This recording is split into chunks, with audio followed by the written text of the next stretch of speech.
সকাল 10:30 বাজে এখন। তো কি বলবো, গুড মর্নিংই বলছি।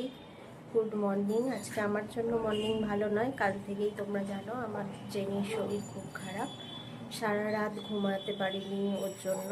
তো এখন হচ্ছে যে সমস্ত ঘর দোর ক্লিন করা হয়ে গেছে, তারপর হচ্ছে যে ভাত বসিয়ে দিয়েছি, আর পেটাই পরোটা আনতে বলেছিলাম, ওটাই খাওয়া হয়েছে। তো এখন ডাক্তার এসছে ওকে সেলাইন দিতে। এই তো তো গুড মর্নিং, যে যেখান থেকে আমার ব্লগটা দেখছো, আশা করছি তোমরা সবাই ভালো আছো। আমি বলতে পারছি না আমি ভালো আছি। তো ঠিক আছে, চলো তোমাদের ব্যাক ক্যামেরায় দেখাই।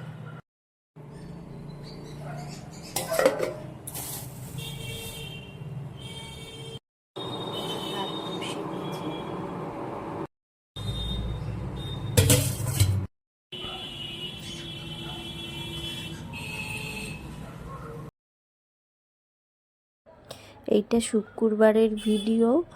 এখন আমি ভিডিও কন্টিনিউ করতে পারছি না, আর ভিডিও অন করেও সারাদিনের ব্লগ তোমাদেরকে ঠিকভাবে দেখাতে পারছি না। এতটাই মন মানসিকতা সব কিছুটাই খারাপ আছে। তো সেই কারণে তো তোমাদের কাছে ক্ষমা প্রাপ্তি আমি তার জন্য। তো এরপরে আবার তোমরা দেখতে পাবে, এর পরের ব্লগটাও এর সাথেই অ্যাড করে দিয়েছি। সেটা হচ্ছে যে রবিবারের ব্লগ।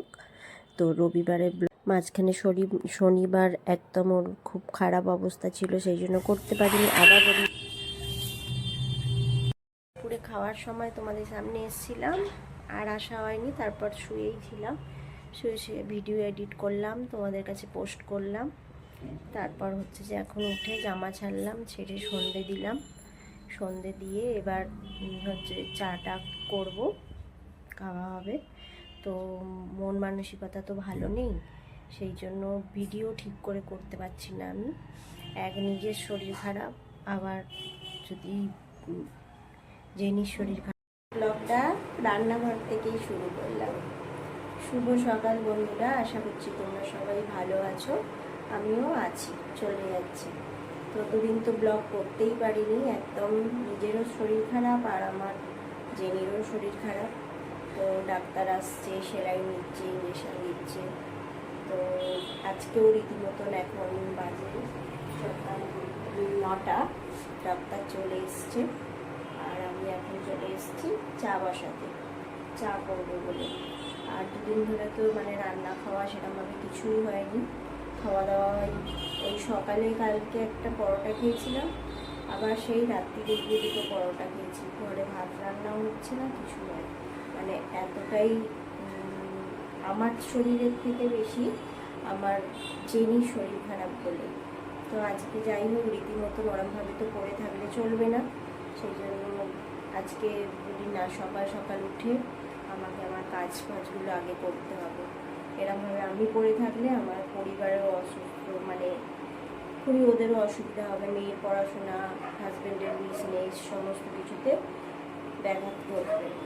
তো এই তো এখন তো তোমাদের বলাই হয়নি, welcome back to my channel H ফ্যামিলিতে তোমাদেরকে অনেক অনেক স্বাগত। বড়দের অনেক অনেক প্রণাম, ছোটদের অন্তর থেকে অনেক অনেক ভালোবাসা। তো তোমরা আমার পাশে থেকো যাতে আমি এগোতে পারি, এটা আমার বড় ইচ্ছা, যে নিজে কিছু।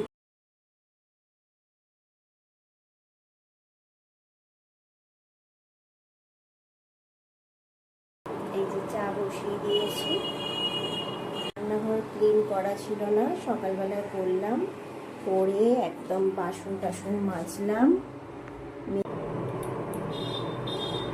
এই চাটা আমার জন্য হচ্ছে না, জন্য দুধ চা খাবো না আমি লিকার চা করবো। এটা হচ্ছে যিনি এসছেন, ডক্টরের অ্যাসিস্ট্যান্ট, তো উনি খাবেন, আর হচ্ছে যে আমার হাজব্যান্ড, আর হচ্ছে যে আমার মেয়ে খাবে। তো ওদের জন্য করছি এটা।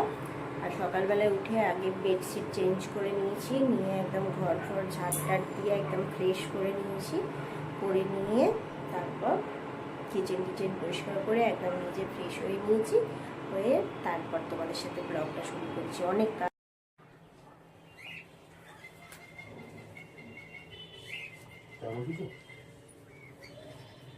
হ্যাঁ বসেছি।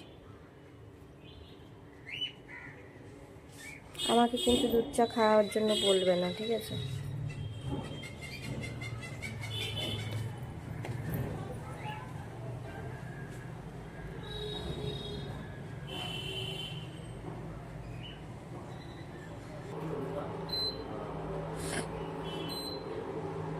এটা টিকটিক করছে, অফ কর না।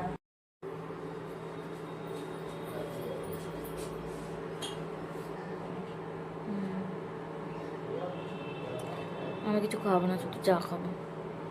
বিস্কুট খাবি তো? বিস্কুট একটা খাবি না? কালকে ডাক্তার ইঞ্জেকশন, স্যালাইন সমস্ত কিছু দিয়ে গেল। আর এদিকে হচ্ছে যে হ্যাঁ, মেয়ে হচ্ছে যে কাল থেকেই মেয়েই রান্না করছে, যেটুকু করছে। এই যে এখন মেয়ে এখানে ডিম পোচ করছে, ডিম টোস্ট করছে আমাদের জন্য। কাল থেকে মেয়েই রান্না করছে, কিন্তু কালকের রান্না এখনো পড়ে আছে। কিন্তু ডাক্তার বলেছে যে না, খাওয়া দাওয়া করতেই হবে, সেই জন্য খাবো। আমি পরে আসছি। চিকেনগুলো খালি ধুয়ে দিলাম, মেয়ে সমস্ত কিছু রান্না করছে। আজকে রান্না বান্না করতে তো হবে, খেতে হবে না, সেই জন্য রান্না বান্না হচ্ছে, দেখাচ্ছি। এই যে মেয়ে রান্না করছে সমস্ত কিছু, এই যে পেস্ট করে নিয়েছে, চিকেন রান্না করছে, ওদিকে মুসুর ডাল বসিয়েছে, আর আমি খালি চিকেনটা ধুয়ে দিয়েছি, তারপরেও সব কিছু করে নিচ্ছে। এখন 2:30 বাজতে যায়, চান টান করে এলাম, শ্যাম্পু করলাম একটু, আর করে হচ্ছে যে তারপর পুজো করলাম, পুজো করে মেয়েকে খেতে দিয়েছি। তোকে এই যে পুজো হয়ে গেছে, না হাগিস পরে শুয়ে আছে। আমাদের এখনো খাওয়া হয়নি, চান করছে তোমাদের দাদা ভাই। দেখি দুটো যদি খেতে পারি তো খাবো। 3 দিন ধরে তো আমার জেনি খাচ্ছে না, সেই কারণে আমাদেরও কারোর খাওয়া দাওয়া